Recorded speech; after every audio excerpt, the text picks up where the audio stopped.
اما بعد اعوذ باللہ من الشیطان الرجیم بسم اللہ الرحمن الرحیم والذی جاء بالصدق وصدق به اولئک هم المتقون صدق اللہ العظیم۔ الصلاۃ والسلام علیک یا سیدی یا رسول اللہ وعلی آلک واصحابک یا سیدی یا حبیب اللہ۔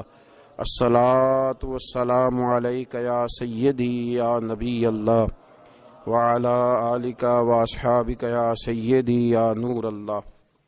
حمد و صلاۃ کے بعد قرآن مجید فرقان حمید نے جناب ابو بکر صدیق رضی اللہ تعالیٰ عنہ کی تعریف ان الفاظ کے ساتھ فرمائی ہے کہ والذی جاء بصدق وصدق بہ، ایک وہ ہیں جو سچ لے کے تشریف لائے اور ایک وہ ہے جنہوں نے اس کی تصدیق کی۔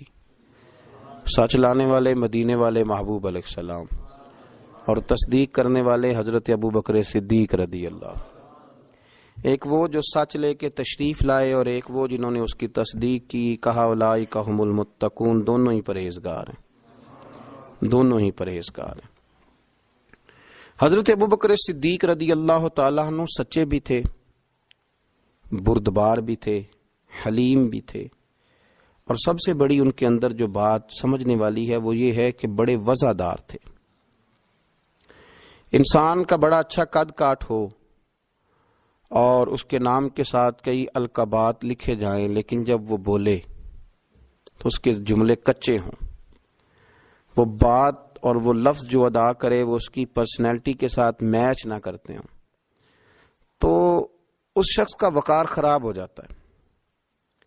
اس کے بارے میں جو انسان نے زاویہ نگاہ بنایا ہوتا ہے نا کہ بڑا اچھا آدمی ہے، وہ اس کا زاویہ ٹوٹ جاتا ہے۔ وہ ذہن سازی جو لوگوں کی اس شخص کے بارے میں ہوتی ہے وہ کمزور پڑ جاتی ہے، اور انسان کے ذاتی وقار میں بھی بڑا فرق آتا ہے۔ نبی کریم صلی اللہ تعالی علیہ وسلم نے اپنی امت کو بردباری سکھائی، وفاداری سکھائی، سنجیدگی سکھائی، معاملہ فہمی سکھائی، بیجا بات کرنا اور بیجا سوالات کرنا اور تکلف کے ساتھ کچھ چیزوں کو سمجھنا اور بے دھڑک ہنسنا اور کسی چیز کا لحاظ نہ کرنا، اس سے انسان کمزور پڑ جاتا ہے۔ اس کے رویوں کا یہ سیلاب اسے ناکامی کی طرف لے جاتا ہے۔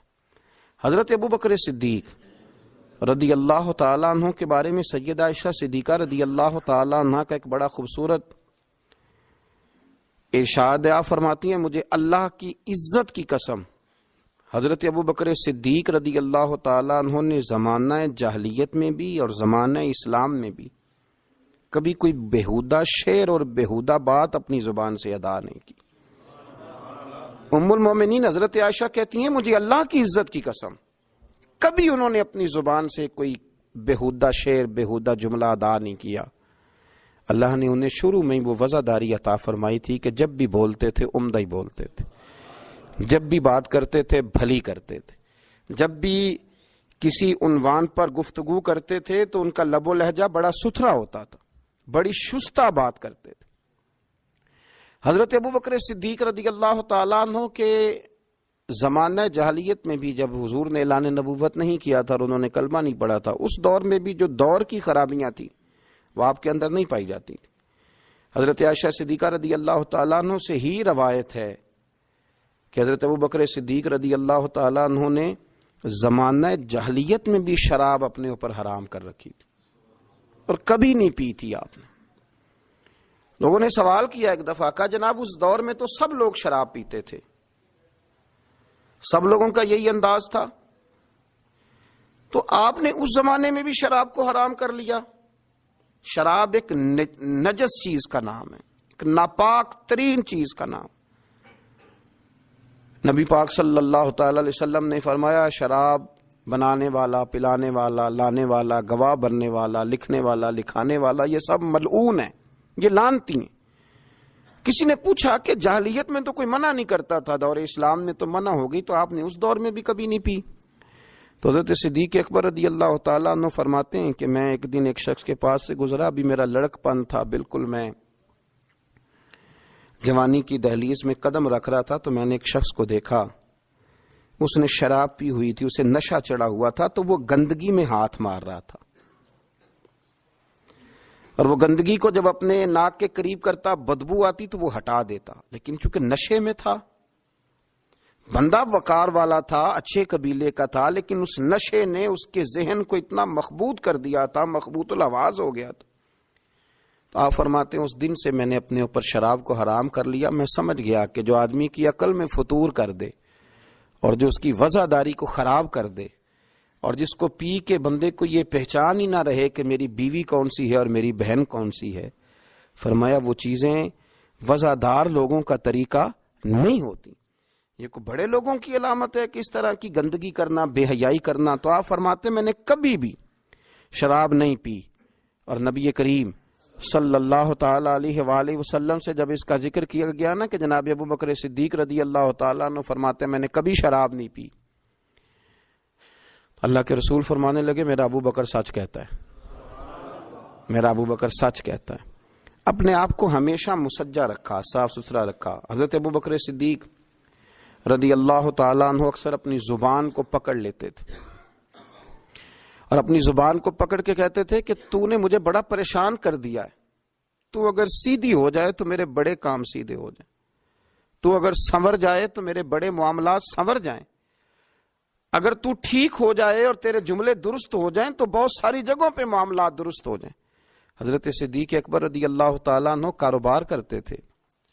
آپ کے ساتھ والے لوگ کہتے ہیں کہ بڑی دنیا کے ساتھ ہم نے تجارت کی، بڑے لوگوں کے ساتھ کاروبار کیا، لیکن جو رنگ جناب صدیق اکبر کا تھا، جو طریقہ حضرت ابو بکر صدیق کا تھا، وہ طریقہ ہم نے بہت خال خال دیکھا، اس لیے ان کے قریب والے دوست بھی ان سے متاثر تھے، ان کی تعریف کرتے تھے۔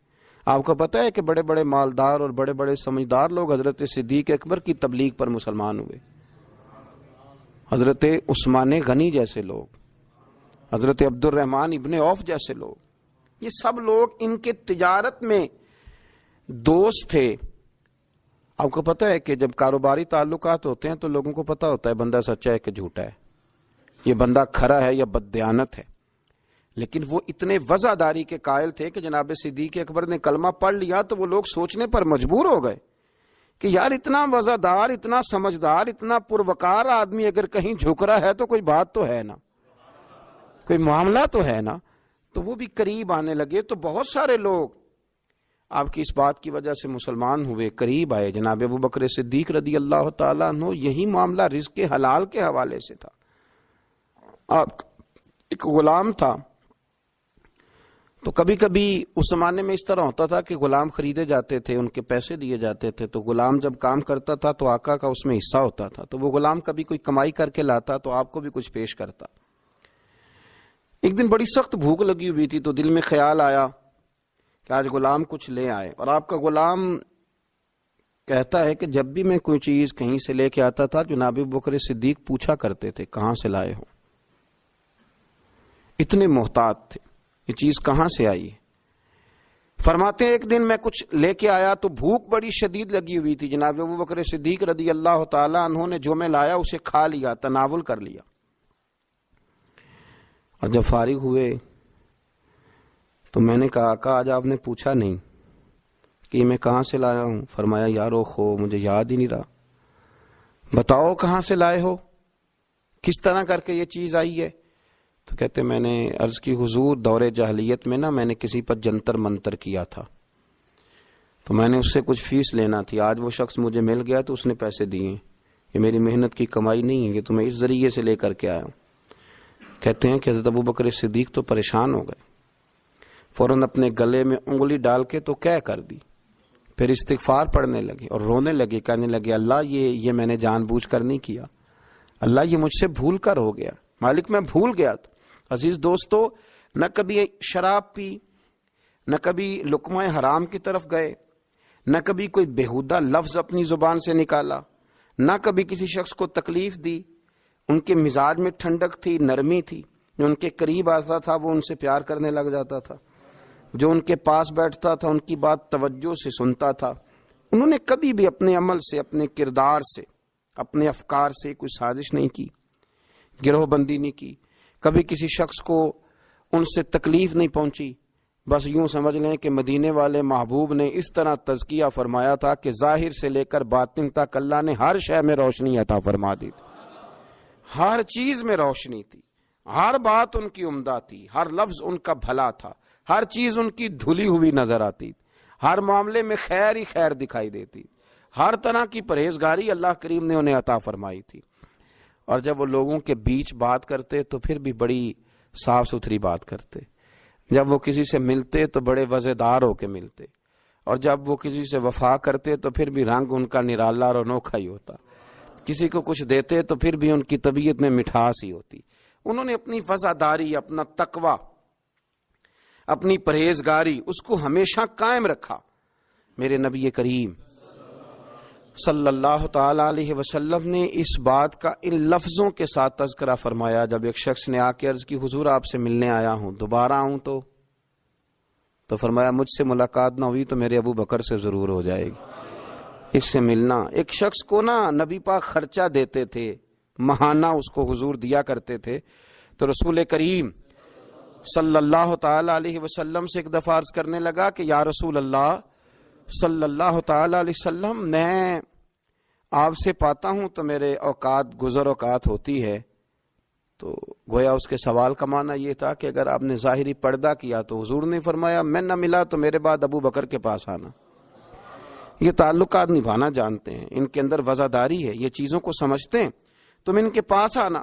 اور پھر انہوں نے ان ساری چیزوں کو نبھایا، پھر پورا انہوں نے اس بات کو کامل کر کے دکھایا. حضرت ام ایمن رضی اللہ تعالیٰ عنہ فرماتی ہیں کہ رسول پاک علیہ السلام مجھ غریبنی کی ہمیشہ مدد کرتے تھے. حضور میرے پاس اکثر آیا کرتے تھے، مجھے نوازا کرتے تھے. آپ فرماتی ہیں کہ جب نبی پاک علیہ السلام نے وصال فرمایا تو میں بڑی پریشان ہو گئی. کون میرا خیال کرے گا، کون آئے گا، اور کون ہے جو اتنا وفادار ہے، اتنا سنجیدہ ہے، اتنا رسیلا ہے، اتنا میٹھا ہے کہ جو اتنی باریک باریک باتوں میں بھی اپنی وفاداری قائم رکھے گا. آپ فرماتے میں بڑی پریشان تھی اور رو رہی تھی. دروازے پہ دستک ہوئی، جب میں نے دروازہ کھولا تو ابو بکر صدیق بھی تھے، عمر فاروق بھی تھے. فرماتے ہیں کہ میں نے ان دونوں کو دیکھا کھڑے ہوئے، تو پھر میں نے پوچھا کیسے آئے ہو، تو کہتے ہیں ان کی آنکھوں میں بھی آنسو تھے اور میں بھی رو رہی تھی. تو عرض کرنے لگے کہ اماں جی آپ نے فکر نہیں کرنی. حضرت ابو بکر صدیق فرمانے لگے جب تک میں موجود ہوں میں حاضر ہوتا رہوں گا، آپ کو فکر کرنے کی کوئی ضرورت نہیں، جب تک میں ہوں میں ہوں. انہی ان کے اخلاق پر، انہی تعلیمات پر، یہی ان کی وفاداری تھی کہ جس پر میرے رسول پاک علیہ السلام نے فرمایا نماز میرے ابو بکر ہی پڑھائیں گے. حضور جب علیل ہوئے ظاہری طور پر تو فرمایا نماز ابو بکر صدیق پڑھ. اچھا مزے کی بات، لوگوں نے حضرت مولا علی شیر خدا سے سوال کیا تو حضرت علی کی جو باتیں ہوتی تھی وہ صرف علم نہیں ہوتا تھا، ساتھ حکمت اور دانائی بھی بڑی تگڑی ہوتی تھی. جب حضرت سیدنا علی المرتضی شیر خدا کرم اللہ تعالی وجہہ الکریم سے یہ سوال پوچھا گیا نا کہ آپ نے حضرت ابو بکر صدیق کو کیوں خلیفہ بنایا، آپ نے حضور کی مسند پر انہیں کس طرح بٹھایا، تو حضرت علی المرتضی شیر خدا رضی اللہ تعالیٰ عنہ کرم اللہ تعالی وجہ الکریم فرمانے لگے نبی کریم نے نا انہیں مصلی دیا تھا، حضور نے انہیں ممبر دیا تھا. تو ہمارے ذہن میں یہ بات آئی جسے نبی پاک نے ہمارے دین کے لیے پسند کیا ہم اپنی دنیا کے لیے بھی اسی کو نہ پسند کر لیں. جسے حضور نے ہمارے دین کے لیے پسند کیا، جس شخصیت کو، جس کی قابلیت کو، جس کی وفاداری کو نبی پاک علیہ الصلوۃ والسلام نے ہمارے دین کے لیے چنا، کیا ہم اپنے دنیاوی معاملات بھی انہی کے سپرد نہ کر دیں؟ اور فرماتے ہیں ہمیں امید ہے کہ وہ صحیح طریقے سے ان معاملات کو چلائیں گے. ہمارے ہاں یہ چیزیں اب ختم ہوتی چلی جا رہی ہیں. بہت زیادہ بولنے کا شوق، بغیر احتیاط کے ساتھ کھانے پینے کا شوق، اور لوگ کہتے ہیں جس طرح کی محفل ہوئی میں تو اسی طرح کا روپ دھار لیتا ہوں. نا نا نا نا، یہ مدینے والے محبوب کے غلاموں کا طریقہ نہیں. وہ مسجد میں بھی ہوتے ہیں تو نبی پاک کے غلام ہوتے ہیں، اور دکان پہ بھی ہوتے ہیں تو رسول اللہ کے غلام ہی ہوتے ہیں. ان کو روپ دھارنے کی ضرورت کیا؟ ان کا ایک ہی رنگ ہے اور وہ محمدی رنگ ہے، وہ ایک ہی رنگ ہے. اس رنگ کو انہیں بدلنے کی کوئی ضرورت کبھی بھی پیش نہیں آتی. وہ اسی رنگ میں ہمیشہ اپنے آپ کو رکھتے ہیں. اللہ ہمیں بھی وفاداری عطا فرمائے. اور ان طریقوں پر چلنے کی اللہ توفیق رفیق عطا فرمائے۔ آخر دعوانا